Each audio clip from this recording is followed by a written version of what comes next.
Assalamualaikum warahmatullahi wabarakatuh.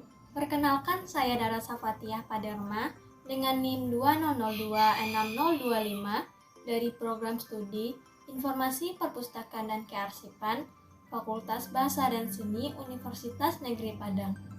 Pada video kali ini, saya akan mengulas buku anak yang berjudul Kisah Seekor Camar dan Kucing yang Mengajarinya Terbang, yang merupakan tugas pengganti ujian tengah semester dalam mata kuliah Literatur Anak dan Remaja dengan dosen pengampu Ibu Dr. Yona Primadesi Esos M.Hum. Baiklah, langsung saja. Buku yang berjudul Kisah Seekor Camar dan Kucing yang Mengajarinya Terbang merupakan novel terjemahan dengan penulis Luis Sepulveda yang diterbitkan pertama kali di Spanyol dalam bahasa Spanyol. Novel ini kemudian diterjemahkan ke dalam bahasa Indonesia oleh Roni Agustinus dan diterbitkan margin kiri pada Oktober 2020. Penulis Luis Sepulveda sendiri adalah salah satu penulis Chile paling ternama. Ia lahir pada Oktober 1949 di Ovalle, utara ibu kota Chili, Santiago. Luis Sepulveda adalah seorang penulis, jurnalis, sutradara, dan revolusioner Chili yang terkenal. Karya-karyanya telah diterjemahkan ke lebih dari 40 bahasa dan meraih banyak penghargaan. Sejak muda, Bapak Luis Sepulveda ini aktif berpolitik untuk menentang rezim militer Pinochet. Beliau juga sempat bekerja sebagai awak kapal Greenpeace dan giat dalam kampanye lingkungan hidup. Karyanya yang lain yang telah diterbitkan dalam bahasa Indonesia adalah Pak Tua yang Membaca Kisah Cinta. Namun, pada 16 April 2020, Bapak Luis Sepulveda meninggal dunia akibat COVID-19. Sesuai judulnya, buku ini bercerita tentang seekor kucing yang mengajari seekor camar terbang.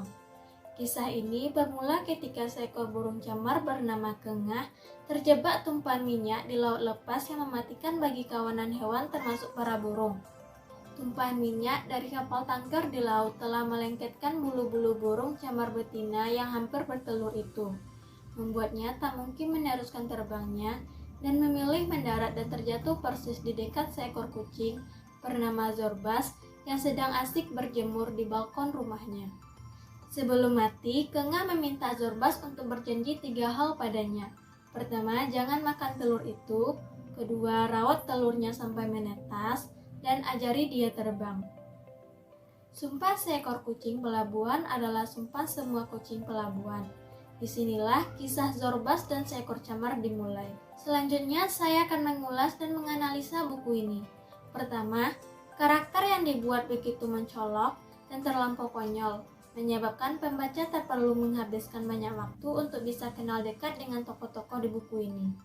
Yang kedua, cara penulis menghewankan kata-kata yang biasa disandingkan dengan aktivitas manusia, seolah para binatang memiliki dialog seperti manusia. Yang ketiga, konflik yang dihadirkan oleh penulis cukup ringan. Satu konflik utama dan beberapa konflik kecil yang cukup menaikkan intensitas cerita. Lalu konflik ini ditutup dengan ending yang memuaskan, sederhana tapi syarat akan makna. Penerjemah pun juga turut andil dalam keberhasilan buku ini. Roni Agustinus, penerjemah, berhasil mengalihbahasakan kisah ini dengan baik. Dan juga beberapa tokoh di buku ini bukanlah nama yang sama dengan yang ada dalam buku bahasa aslinya. Hal itu agar buku ini tidak memerlukan catatan kaki atau kalimat dalam tanda kurung yang bakal menjadikannya sedikit rumit. Ada beberapa pesan yang penulis sampaikan dengan jelas dalam buku ini. Pertama, kritik terhadap perilaku manusia yang tidak peduli pada lingkungan. Lewat buku ini, ia mengkritik kapal-kapal besar yang seringkali menguras berliter-liter minyak dan dibuang di tengah-tengah lautan yang luas. Kedua, manusia adalah makhluk egois dan tidak bisa ditebak. Di sini, mereka menghadirkan manusia sebagai sosok yang tidak boleh diajak komunikasi. Sebab, bila ada hewan yang bisa berbahasa manusia atau bertingkah seperti manusia, maka hewan itu akan dijadikan badut dan diperbudak oleh manusia. Atau dalam kata lain, manusia akan mengeksploitasi hewan tersebut untuk dijadikan sirkus-sirkus. Ketiga, pelajaran untuk mencintai dalam perbedaan dan memenuhi janji.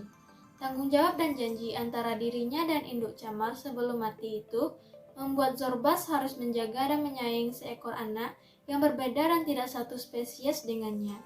Hingga anak camar itu yang dinamakan Fortuna oleh para kucing, menetas dan dewasa. Zorbas pun harus mengajarinya terbang untuk melanjutkan takdirnya sebagai burung camar. Dalam buku ini, Louis Sepulveda berpesan agar para pembaca, khususnya anak-anak, agar menyayangi seseorang tanpa mengindahkan perbedaan di antara mereka. Meskipun ketika dewasa, kita semakin mengerti bahwa setiap orang berbeda. Bagi anak kecil yang baru mengenal dunia, pemahaman ini sangat penting ditanamkan sejak dini. Buku ini layak dibaca siapa saja, namun lebih ditujukan untuk anak dan remaja usia sekitar 7-12 tahun, serta dapat dibacakan oleh orang tua atau orang yang lebih dewasa agar anak tidak salah tangkap pesan yang terdapat dalam buku tersebut. Dalam perjanjian buku non-teks pelajaran, buku ini direkomendasikan untuk anak pada tahap membaca mahir. Karena buku ini tidak terdapat ilustrasi, kalimat dan diksi yang digunakan juga sudah beragam, banyak kata atau kalimat yang bermakna ganda, isu yang dibahas lebih kompleks yang mengarah pada lingkungan, dan terdapat ungkapan-ungkapan yang menggunakan bahasa Latin. Baiklah, demikian ulasan buku anak yang berjudul Kisah Seekor Camar dan Kucing yang Mengajarinya Terbang ini saya sampaikan. Jika ada kesalahan dan kekurangan, saya mohon maaf, dan atas perhatiannya saya ucapkan terima kasih. Wabillahi taufik wal hidayah. Assalamualaikum warahmatullahi wabarakatuh.